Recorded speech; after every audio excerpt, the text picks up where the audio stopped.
Happy Saturn and Pisces fam. It's been loosey-goosey. I think the timelessness of Pisces is going to be a blessing and a curse. I find that even in running errands the other day, just everything not going according to plan, delays upon things just, dropping lemons all over the parking lot, for example, for no reason. It's just been really interesting. It's I wasn't expecting it to be sloppy. That's the term that the Leo King has been using, sloppy. But at the same time, I'm excited for this other side of Saturn and Pisces of giving structure to things and giving some creativity, some form. But at the same time, it's not going to come on a silver platter with Saturn, and especially with Neptune creating quite a swirl together, and it's going to be a few years before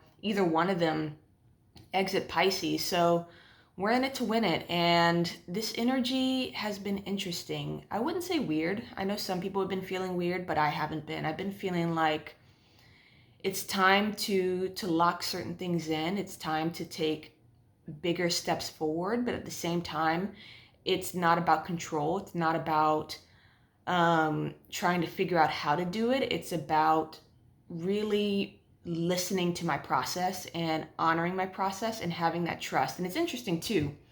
I was looking into, I think it's the Khoisan language. It's the clicking language that's common in South Central Africa. And I was curious about it because I kept seeing this video online of a group of young men talking, and they were so charming and innocent and sweet looking. I wanted to look into it, and I found this article on hunter-gatherers and how hunter-gatherers, or anthropologists have noted, tend to have stress-free, more stress, less stress, and happier lives. And one statement that really stood out to me was because they had full trust that they would have whatever they needed when they needed it. So it wasn't about cultivating or gardening or having any sort of plan, which according to human design, the cross of planning is coming to an end in 2027. So I find this interesting that this is coming through now too. I think since 2020 and arguably since 2012, I think a lot of the energies have been preparing us for things being less structured and having to create things in a different way and create our lives in different ways. And adaptability is a big part of it. But one thing they're driving home very strongly is this trust that everything will be provided as it's needed, and not trying to stress ourselves out too much about certain things. Of course, with Saturn, there's structures that do need to be in place, but I'm finding that the structure is internal, and the structure is feeling that stability within the self, that I can and have the capability of getting what I need, and that when it is provided, in that trust, in that belief, and in that faith, and in that knowing that it will be. But this doesn't mean that I'm not stepping forward, doesn't mean I'm not taking action. It doesn't mean that I don't have a vision in play that I am actively working toward. At the same time, it's about actually combining those two things of looking into the future and being like, okay, this is what I see, and really co-creating that with the divine, and really not getting too caught up in what our ego wants, but getting more caught up in what our heart wants and what feels better and what feels right and what feels like a click and what feels exciting, even if there's some fear mixed in. Combining that with the present moment of that trust that everything is provided. Now, when we take those actions as we're called to, or we go where we need to go as we feel called to, then we will be guided to what we need, and will be provided for. And there will be this natural building that takes place. But getting to that point is a process, but it's kind of a catch-22. The only way to get into the process is to begin it before you've mastered it, and to begin it before you even understand it, and be in that experimental trial and error energy, especially with Uranus still with the North Node energy in Taurus. And Jupiter will actually be entering Taurus as well this year.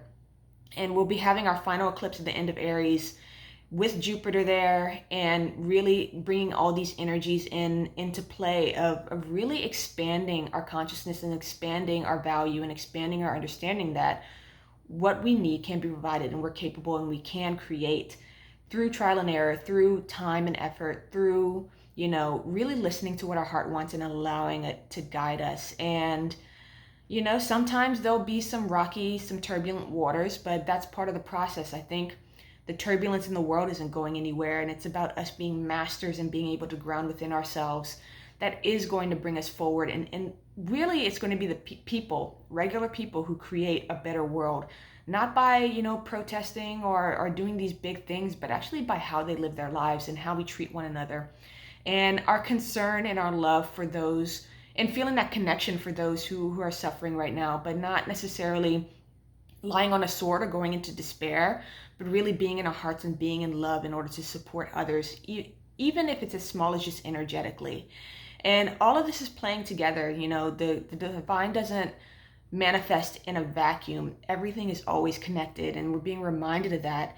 And I think the loosey-goosey soupiness of Pisces may feel on one hand like there is no bearing. It's like, again, with that energy of not things not going our way, but at the same time rolling with it and allowing the divine to guide us and not getting too caught up in our logic and trying to figure things out. Because Pisces isn't logical, Pisces is creative.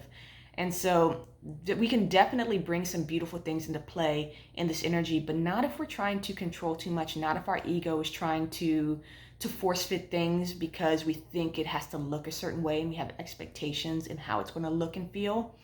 But this is more about listening and allowing ourselves to be shown really things that we couldn't fathom on our own, and allow the divine to deliver those things for us. So I hope this message resonates. I'm sending love and wishing you well. Bye.